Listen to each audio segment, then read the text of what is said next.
पुरुषं महान्तमादित्यवर्णं तमसः परस्तात् तमेव विदित्वा मृत्युमेति नान्यः पन्था विद्यते अनाय। ॐ प्रजापतिश्चरति गर्भे अन्तर्जायमानो बहुधा विजायते तस्य योनिं परिपश्यन्ति धीरास्तस्मिन् हतस्थुर्भुवनानि विश्वा। अस्तु। धन्यवाद बलभद्र जी। बृहद गुजरात संस्कृत परिषद के द्वारा आयोजित संस्कृत साहित्य की विभिन्न कृतियों के परिचय करवाने के लिए चल रही इस प्रवचन माला में फिर से एक बार आप सब लोगों का हार्दिक स्वागत है। आज हमारे बीच में श्रीमती खुशबू दवे उपस्थित हैं। आप भाषा भवन में मेरे मार्गदर्शन में डॉक्टर भगवती प्रसाद पंड्या जी के काव्यों की संपादन और समीक्षा के संदर्भ में अनुसंधान का कार्य कर रहे हैं। बड़ी प्रसन्नता की बात है कि माननीय पंड्या साहब इस परिषद के वर्षों तक आदरणीय अधिकारी भी रहे हैं और सलाहकार भी रहे हैं। उनके मार्गदर्शन में बहुत सारे कार्यक्रम, चाहे वो रेडियो के नाटक हों, रंगमंच पर साक्षात अभिनीत हुए नाटक हों, या संस्कृत ग्रंथों का संपादन लेखन हो, या सामंजस्य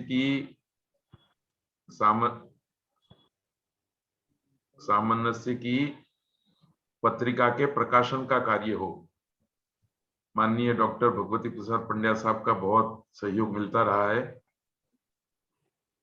आज जिस कृति का खुशबू जी परिचय कराने वाली है वो कृति भी अपने आप में अद्भुत है।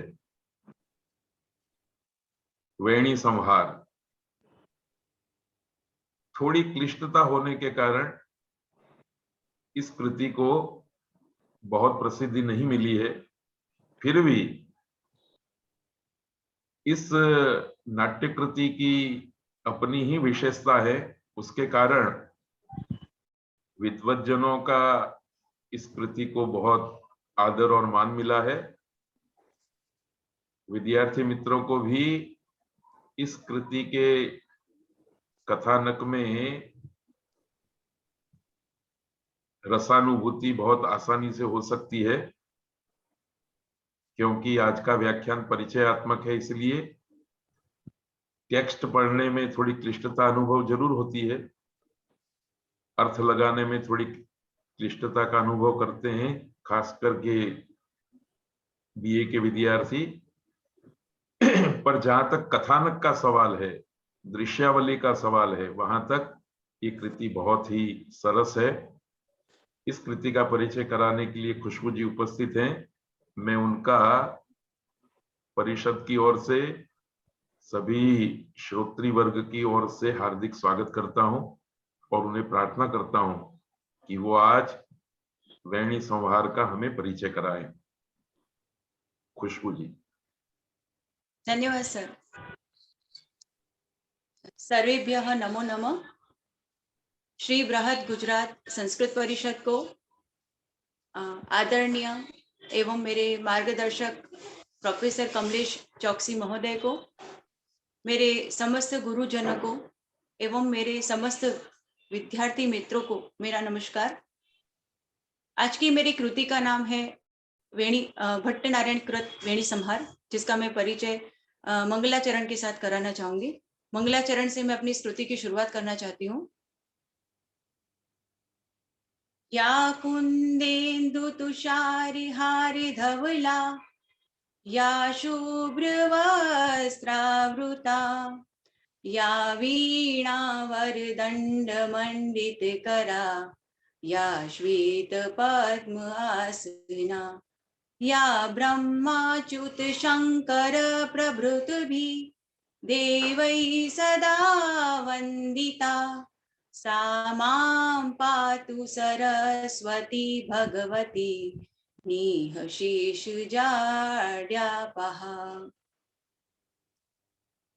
भट्टनारायण कृत वेणी संहार में मैं सर्वप्रथम भट्टनारायण जी का परिचय देना चाहूंगी। भट्टनारायण जी शांडिल्य गोत्रीय में उत्पन्न सारस्वत ब्राह्मण थे। यह कान्य कुब्ज के रहने वाले थे। भट्टनारायण जी ने अपनी कृति में अपनी आत्म प्रशंसा को कहीं पर भी स्थान नहीं दिया है। जैसे संस्कृत के अन्य नाट्य शास्त्रीय भी अपनी कृति में स्वयं की आत्म प्रशंसा को स्थान नहीं देते हैं, वैसे ही भट्टनारायण जी ने भी नहीं दिया है। भट्टनारायण जी की कुछ तथ्यों से यह ज्ञात होता है कि उन्होंने स्वयं को मृगराज लक्ष्मण भट्टनारायण एवं कविंद्र की उपाधि से नवाजा है। भट्टनारायण जी ने महाभारत जैसे विशाल ग्रंथ को वेणी संहार के 6 कथानक में समाहित करने का बहुत ही सराहनीय कार्य किया है। बात आती है वेणी संहार की, तो वेणी संहार में वेणी का अर्थ है चोटी और संहार का अर्थ है संवारना। अर्थात यहाँ पे संहार का मतलब मारने या ध्वंस करने से नहीं है। यहाँ पर संवार का अर्थ संवारना से है, चोटी को संवारने से है। वेणी संहार एक 6 अंकों का संक्षिप्त कथानक है, नाटक है, जिसमें यह वीर रस प्रधान नाटक है। इसमें ओज गुण और घोड़ी रीति का भी उपयुक्त प्रयोग किया गया है। साथ ही इसमें 18 छंदों का भी बहुत ही अच्छे से प्रयोग किया गया है। नाट्य मंचीय नहीं, लेकिन नाट्य शास्त्रीय सिद्धांतों की दृष्टि से देखे तो ये नाटक बहुत ही उपयुक्त माना जाता है, जिसका समय समय पर अन्य नाट्य शास्त्रियों ने भी, वामन इत्यादि ने भी कहीं कहीं इसके उदाहरण प्रस्तुत किए हैं। बात आती है वेणी संहार की कथानक की, तो यह सर्वविदित है कि जब कौरव पांडव की सभा जब हो रही होती है, जिसमें पांडव अपना सर्वस्व हार चुके होते हैं, उसमें वो द्रौपदी को भी दांव पे लगा देते हैं और हार जाते हैं। तब दुशासन द्रौपदी को भरी सभा में खींचकर लाते हैं, जिसकी वजह से द्रौपदी के केश खुल जाते हैं। तब द्रौपदी अपना अपमान होने की वजह से प्रतिज्ञा लेती है कि जब तक मेरी अपमान का बदला नहीं लिया जाएगा तब तक मैं अपने केशों को नहीं बांधूंगी। और उनकी इस प्रतिज्ञा पर भीम भी प्रतिज्ञा करते हैं कि जब तक मैं दुशासन की वो छाती को चीर के उनके रक्त का पान नहीं करूंगा और दुर्योधन की उरुभंग नहीं करूंगा, तब तक मैं भी शांति से नहीं बैठूंगा। इस प्रकार ये सारा जो कथानक है वह वेणी संहार के माध्यम से भट्टनारायण जी ने 6 अंकों में समाहित किया है। तो बात करते हैं हम प्रथम अंक की। तो प्रथम अंक में बताया गया है कि श्री कृष्ण पांडवों की ओर से दूत के रूप में कौरवों की राज दरबार में संधि का प्रस्ताव लेकर जाते हैं, और इस संधि प्रस्ताव के बारे में सुनकर सूत्रधार बहुत ही प्रसन्नचित्त वाणी में कहने लगता है कि श्री कृष्ण के द्वारा लाया गया यह संधि प्रस्ताव सफल हो। जब यह बात भीम को ज्ञात होती है कि इस प्रकार से संधि प्रस्ताव भेजा गया है, तो बहुत ही कुपित हो जाते हैं और वह क्रोधित वाणी में सूत्रधार से भी कहने लगते हैं, प्राणिषु वित्त निचयेषु च नः प्रहुरत्य आकृष्य पांडवरु वधु परिधान केशाः निअवस्था भवन्तु मयि जीवति धृतराष्ट्रः। अर्थात वे सूत्रधार को कुपित वाणी में कहने लगते हैं, अरे नीच, ये तू क्या कह रहा है? जिन कौरवों ने लाक्षा निर्मित महल, विष मिश्रित भोजन तथा कपूर जुआ रचकर हम लोगों के प्राण एवं संपत्ति के अपहरण की चेष्टा करके रानी द्रौपदी के वस्त्र एवं केशों को खींचा है, ऐसे दुराचारी के स्वस्थ होने की तू मंगल कामना कर रहा है, अर्थात मेरे रहते हुए कदापि संभव नहीं है। इस प्रकार भीम की कुपित वाणी से भयभीत सूत्रधार तो वहां से भाग जाता है, और यहाँ पर सहदेव भीम को उनकी क्रोध को शांत करने के लिए प्रार्थना करते हैं, अनुरोध करते हैं, लेकिन भीम का यहाँ पर क्रोध शांत नहीं होता है, बल्कि वह तो सहदेव से कहते हैं कि जाओ सहदेव, तुम ज्येष्ठ भ्राता युधिष्ठिर से जाकर मेरा ये संदेश कहना कि जब तक मैं मेरी प्रतिज्ञा पूर्ण नहीं कर लेता तब तक मैं कदापि शांति से नहीं बैठूंगा, तब तक वह ना मेरे ज्येष्ठ भ्राता है, ना ही मैं उनका कनिष्ठ भ्राता हूँ। इस पर और भी कुपित वाणी में भीम सहदेव से कहते हैं, मथनामि कौरव शतम समरे न कोपात दुह शासनस्य रुधिरम न पिबामि उरस्तः संचूर्णयामि गदया न सुरोधनोरु संधिम करोतु भवताम रूपति ही फणेन। अर्थात भीम सदैव से कहते हैं कि क्या मैं इस संग्राम में, इस युद्ध में कौरवों का नाश नहीं कर पाऊंगा, क्या मैं दुशासन के रक्त का पान नहीं कर पाऊंगा, क्या मैं दुर्योधन की उरुभंग नहीं कर पाऊंगा। अर्थात ज्येष्ठ भ्राताश्री यानी कि युधिष्ठिर को अगर यह विनियम संधि करनी है तो अवश्य करें, मैं इस संधि का पालन नहीं करूंगा। इस प्रकार उनके कुपित होने पर पुनः सदैव उनसे बहुत अनुरोध करते हैं क्रोध शांत करने की, लेकिन वह शांत नहीं होते हैं। उल्टा यहाँ पर द्रौपदी भी पुनः पुनः अपनी प्रतिज्ञा का स्मरण कराते हुए भीम को अपनी प्रतिज्ञा स्मरण कराती है, जिससे भीम और भी अधिक क्रोधित हो जाते हैं, उनका क्रोध शांत नहीं होता है। प्रथम अंक के आरंभ में जब बात की गई थी कि श्री कृष्ण संधि प्रस्ताव लेकर कौरव की राज दरबार में जाते हैं, तो दुर्योधन तो जो है वो संधि प्रस्ताव का अस्वीकार कर लेते हैं। उल्टा वह श्री कृष्ण को बंदी बनाना चाहते हैं, लेकिन श्री कृष्ण अपने जो कि स्वयं ईश्वरी है, वह स्वयं अपने विद्या से पारंगत विद्या के माध्यम से वो वहां से निकल जाते हैं। लेकिन जब इस बात का पता युधिष्ठिर को पता चलता है, भीम तो जो कि पहले से क्रोधित है, और युधिष्ठिर को भी पता चलता है कि इस प्रकार से श्री कृष्ण को भी बंदी बनाने का प्रयास किया गया है, तो वो भी बहुत ही क्रोधित हो जाते हैं और कहने लगते हैं, क्रोध ज्योतिरिदम महत्व कुरुवानी युधिष्ठिरम जम्प्रते। अर्थात इस परिस्थिति में तो अब युद्ध अवश्य ही संभव हो जाता है। इस प्रकार यहाँ पर प्रथम अंक का समापन होता है। बात आती है अब यहाँ पर द्वितीय अंक की। तो द्वितीय अंक जो है, इस कथानक की दृष्टि से देखें तो इस कथानक का सबसे कमजोर अंक माना जाता है, शिथिल माना जाता है, क्योंकि जैसे कि प्रथम अंक में वीर रस का प्रयोग किया गया है, ओज गुण की विद्वत्ता हमें दिखाई देती है, वैसे इस अंक में कवि ने श्रृंगार रस का प्रयोग किया है, जिससे इस कथानक की ओजस्विता में शिथिलता आ जाती है। तो इसमें बताया गया है कि अभिमन्यु वध के पश्चात दुर्योधन स्वयं उनकी पत्नी भानुमति के समक्ष अपनी प्रथम जीत, अभिमन्यु का जो वध होता है, उस जीत के बारे में स्वयं समाचार सुनाने के लिए प्रस्तुत हुए हैं। लेकिन यहाँ पर भानुमति स्वयं भी अपशगुन सूचक स्वप्न दर्शन से व्यथित है। तब दुर्योधन उन्हें अपनी और बहुत सारी काम क्रीड़ाओं के माध्यम से अपनी ओर आकृष्ट करने का प्रयत्न करते हैं, लेकिन फिर भी भानुमति व्यथित ही रहती हैं। तत्पश्चात कुछ ही समय में वहां पर अमंगल की सूचक भयंकर आंधी सुनाई देती है, जिससे दुर्योधन की रथ की ध्वजा भी टूट जाती है, और तभी वहां पर अर्जुन की जयद्रथ वध की प्रतिज्ञा से भयभीत जयद्रथ की माँ और उनकी पत्नी दुशला, जो कि दुर्योधन की भी बहन है, वहां पर आते हैं और दुर्योधन से अनुरोध करती हैं, प्रार्थना करती है कि जयद्रथ की प्राणों की रक्षा करें, क्योंकि यहाँ पर अर्जुन ने अभिमन्यु वध के पश्चात जयद्रथ को मारने की प्रतिज्ञा ले रखी है। तो उनकी प्राणों की रक्षा हेतु उनकी माँ और उनकी पत्नी दुर्योधन के समीप उनकी प्राणों की रक्षा के लिए आती है, अनुरोध करती है, और तभी दुर्योधन भी उनके प्राणों की रक्षा का आश्वासन देकर रणभूमि की ओर प्रस्थान करते हैं, और यहाँ पर द्वितीय अंक का भी समापन होता है। बात आती है तृतीय अंक की।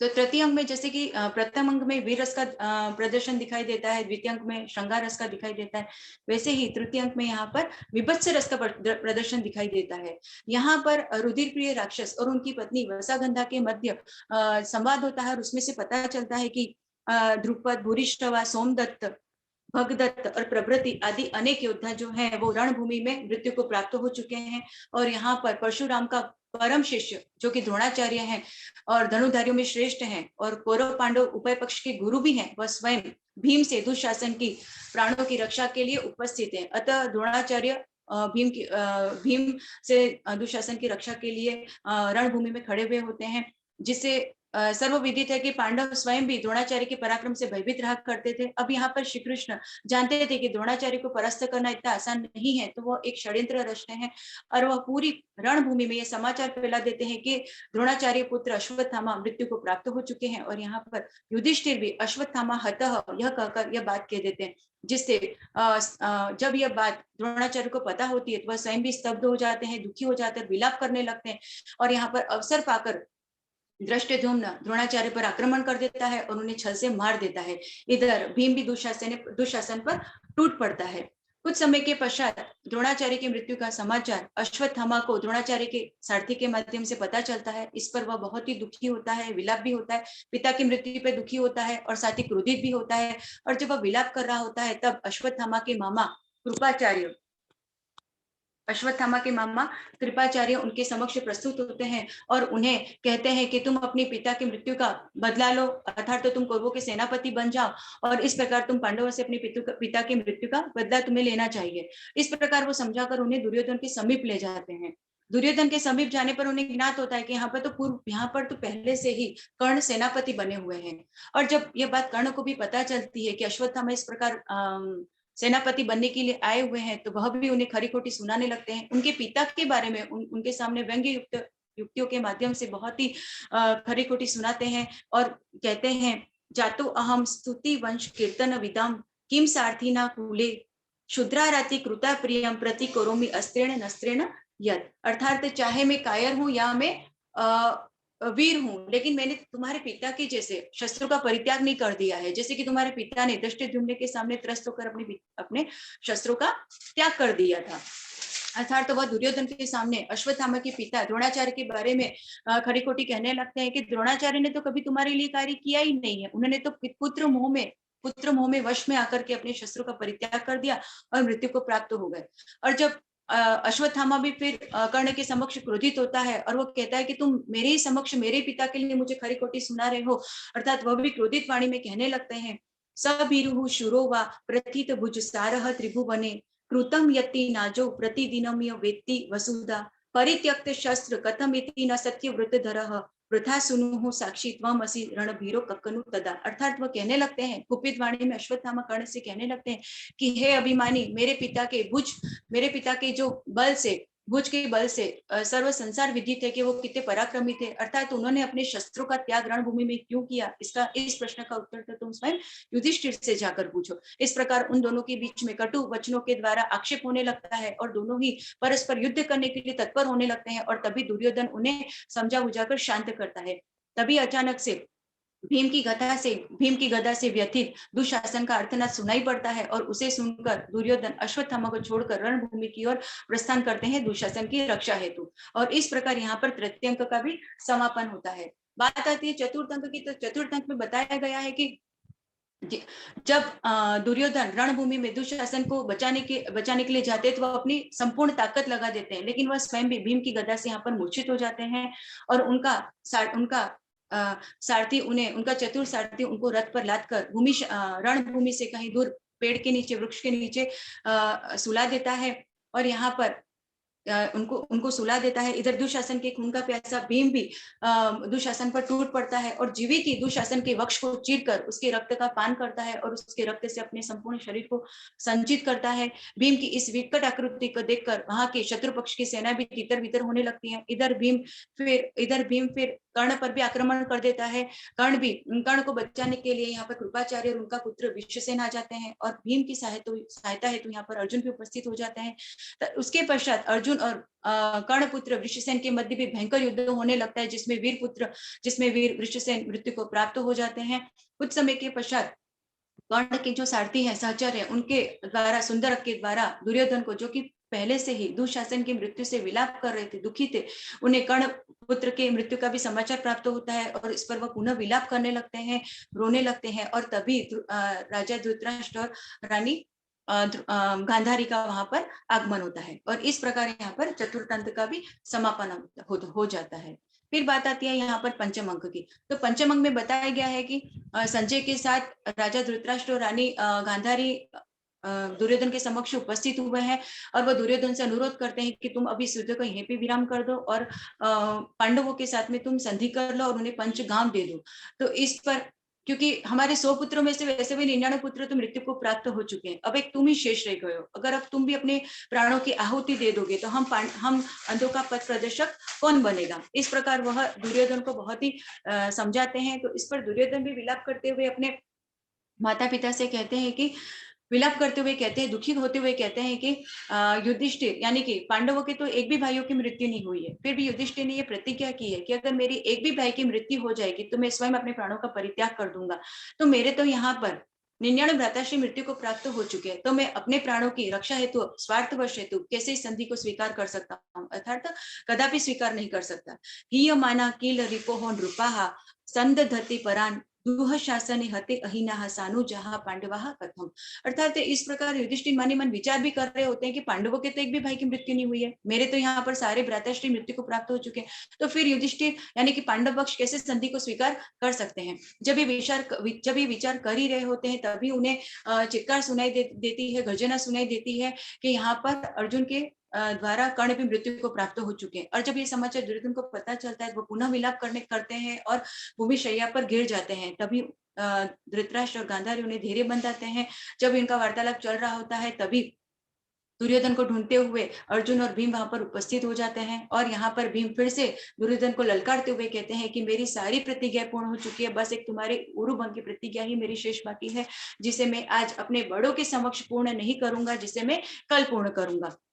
दुःशासनानुगमनाय कटु प्रलापीन विघ्न गुरुः न कुरुते यदि मददाग्र निविद्यमान रणिता अस्थिना ते शरीरे। इस प्रकार इनका वार्तालाप पूर्ण होता है और तभी वहां पर अश्वत्थामा आ जाते हैं और कर्ण पर आक्षेप करते हुए दुर्योधन से कहते हैं कि आप मुझे सेनापति बना दीजिए, जिससे मैं पांडवों का सर्वनाश कर दूंगा। अर्थात दुर्योधन तब अश्वत्थामा को कहते हैं कि मैं जानता हूँ, कटाक्ष में कहते हैं कि मैं जानता हूँ कि कर्ण की मृत्यु से तुम दुखी हो या सुखी हो, और तुम्हारे सेनापति बनने की जो अभिलाषा है वो तो मेरे मृत्यु के उपरांत ही पूरी होगी। इस प्रकार यहाँ पर पंचम अंक का भी समापन होता है। आता है यहाँ पर षष्ठीम और अंतिम अंक आता है, और यहाँ पे बताया गया है कि जहाँ भीष्म, द्रोण, कर्ण, शल्य एवं दुशासन इत्यादि भय उत्पादक योद्धाओं की मृत्यु से, विनाश से एवं प्राप्त विजय से जहां पर युधिष्ठिर प्रसन्न है, वहीं पर वह एक बात से चिंतित भी है।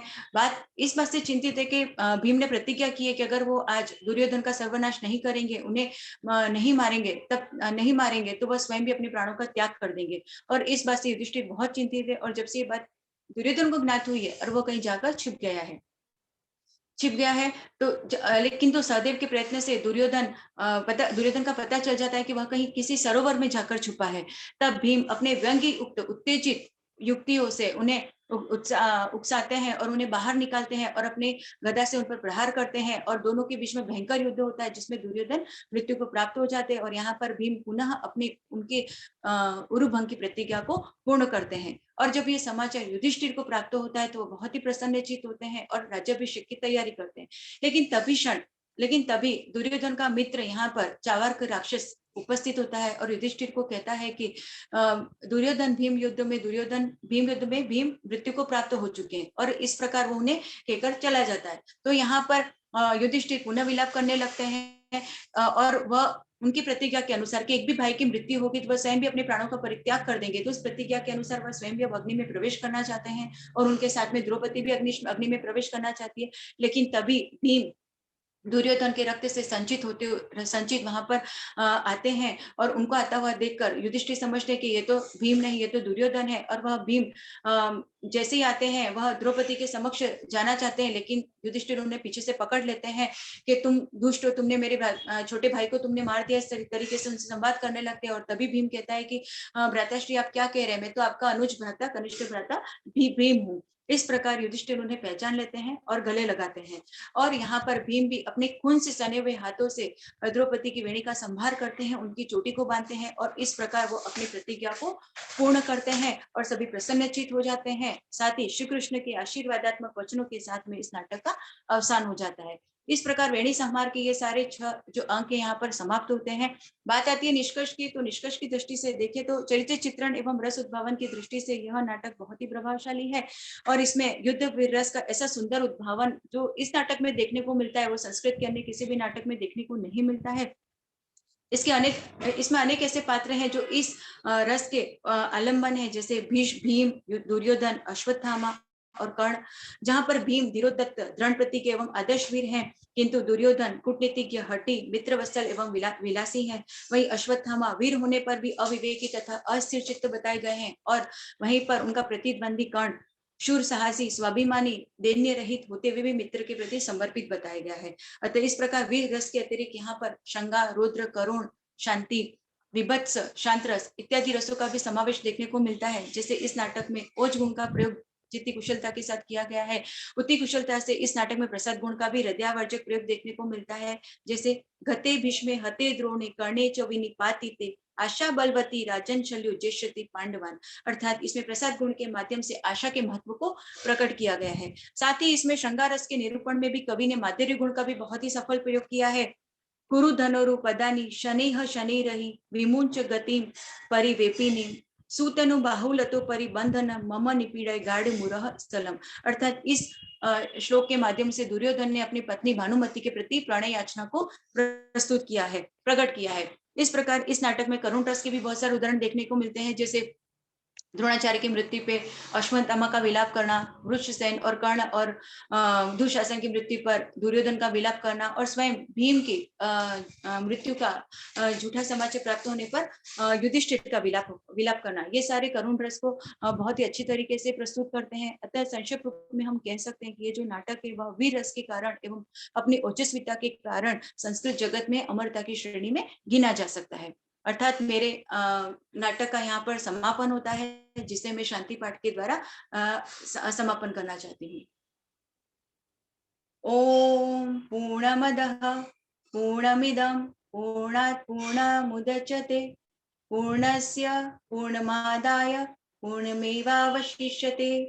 ओम शांतिः शांतिः शांतिः अस्तु। बहुत बहुत धन्यवाद खुशबू जी, आपने बहुत अच्छी तरह से वेणी संहार नाटक का परिचय करवाया। इसके लिए मैं आपको बहुत बहुत बधाई भी देता हूं और शुभकामनाएं भी व्यक्त करता हूं। धन्यवाद धन्यवाद। इस नाटक में जो जीवनोपदेश छिपा हुआ है उसकी ओर भी एक छोटा सा ध्यान आकर्षित करना बहुत जरूरी है।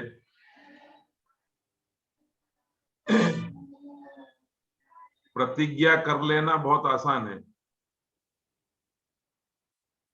और प्रतिज्ञा भी भीम ने की सॉरी भीम का जो पात्र है ना, वो बलशाली पात्र है, बुद्धिशाली नहीं। तो बलशाली पात्र के द्वारा प्रतिज्ञा कर दी गई और उस प्रतिज्ञा को पूर्ण करने के लिए इस नाटक के अंदर दृश्यावली खड़ी की गई और बहुत ही सुंदर रूप से कहीं करुण रस को रख करके, कहीं श्रृंगार को रख करके, कहीं वीर को रख करके भीम के द्वारा की गई प्रतिज्ञा को पूर्ण करवाया, उस प्रतिज्ञा को परिणाम तक पहुंचाया गया है। वैसे संस्कृत नाटकों में आप सब जगह पर देखिए, एक प्रतिज्ञा योगंधरायण है, एक प्रतिज्ञा योगंधरायण की थी। वो प्रतिज्ञा तो नायक नायिका को मिलाने की प्रतिज्ञा थी, और दूसरी प्रतिज्ञा यहां है वेणी संहार में।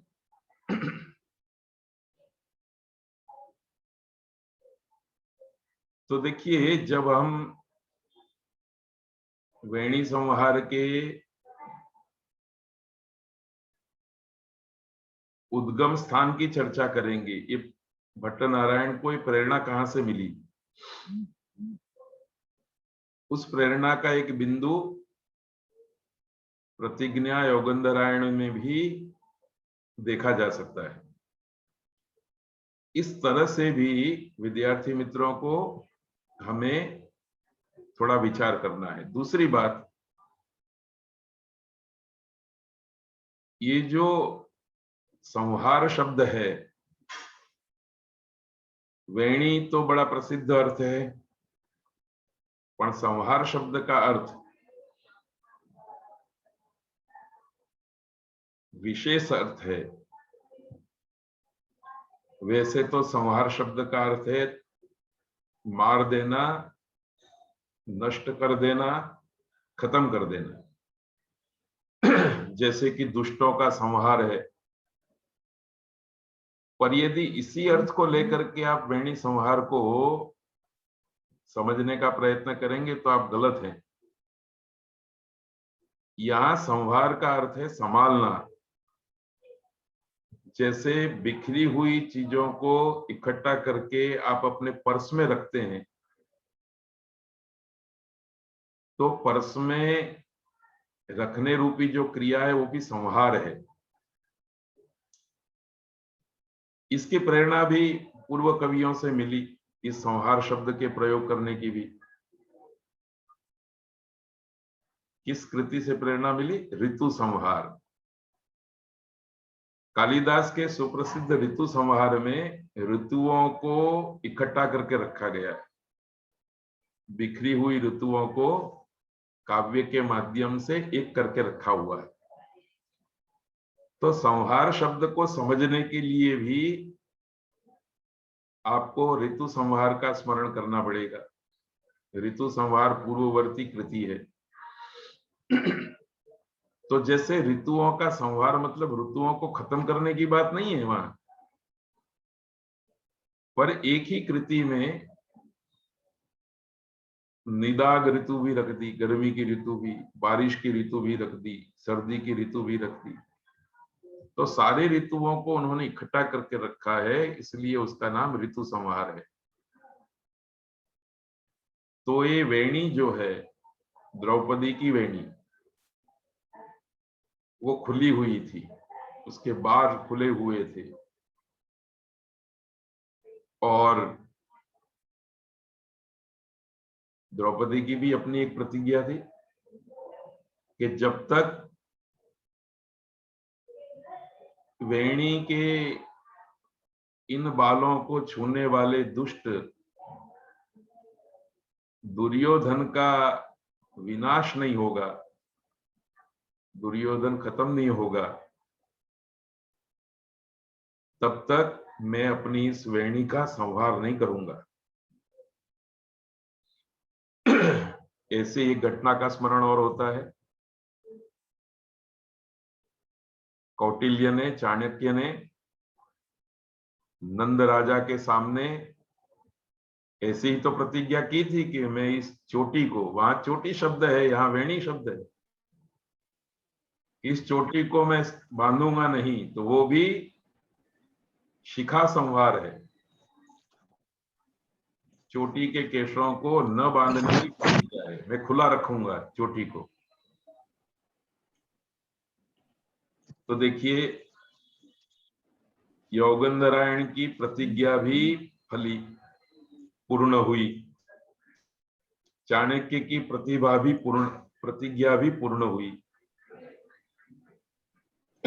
और इधर दोनों की प्रतिज्ञा, द्रौपदी की भी कि मैं अपनी इस वाणी को बांधूंगी नहीं, बल्कि इस घटना को वीर रस संपन्न बनाने के लिए एक ऐसी परिकल्पना की गई कि जब तक वेणी के, इस वेणी को, सिर के इन बालों को मैं दुर्योधन के रक्त से आप्लायित नहीं करती हूं, तब तक ये वेणी का संहार नहीं होगा, वेणी बंधेगी नहीं।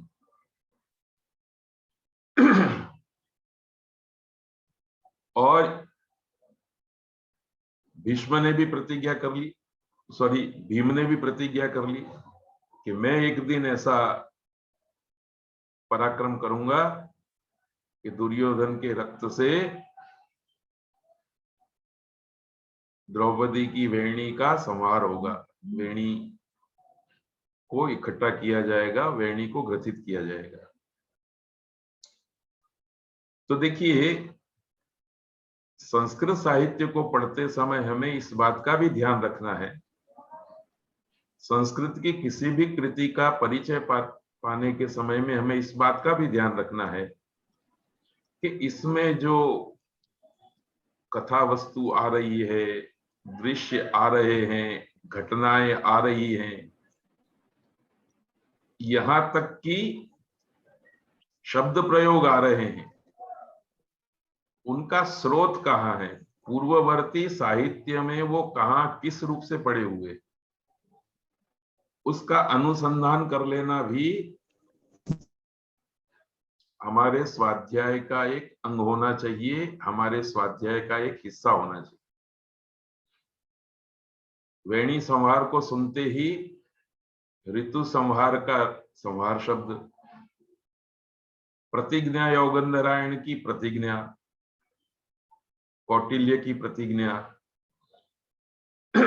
भीष्म की प्रतिज्ञा भी याद आ सकती है, पर शायद भीष्म की प्रतिज्ञा को लेकर के ऐसा कोई रोचक नाटक नहीं लिखा गया।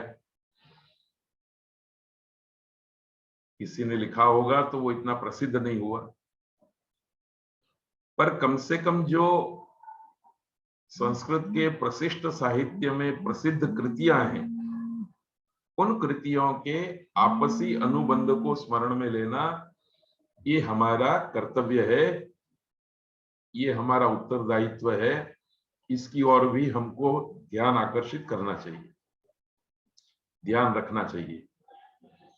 तो मैं फिर से एक बार खुशबू जी का बहुत बहुत धन्यवाद करता हूं, और एक बात और भी कहना चाहता हूं, जो हमारे विद्यार्थी मित्र जुड़े हुए हैं, मैंने खुशबू जी से नहीं कहा कि आपको इसमें किसी कृति का परिचय कराना है, उन्होंने खुद कहा कि सर मैं भी परिचय करा सकती हूँ।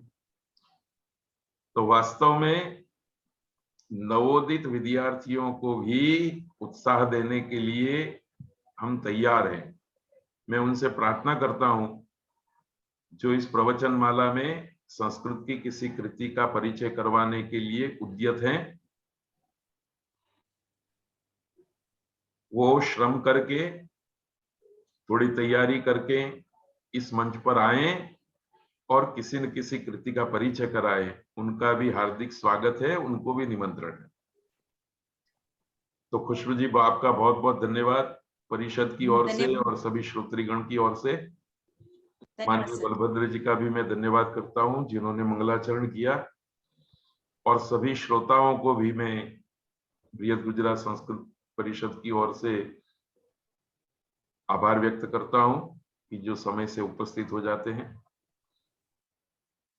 कल रविवार है, इसलिए अवकाश का दिन रहेगा। रविवार को हमने प्रवचन माला का प्रवचन नहीं रखा है, और रविवार के बाद आने वाले सोमवार को, परसों 9 तारीख को, श्री नीरव पंचाल शिशुपाल वध का परिचय कराएंगे। तो आप सब लोगों से प्रार्थना है कि समय से उपस्थित हों। सोमवार 2 बजे हम मिलेंगे। तब तक के लिए मैं सब लोगों का धन्यवाद करते हुए इस कार्यक्रम को यहीं समाप्त करता हूं। सबको सादर नमस्ते, सबका प्रणाम, धन्यवाद।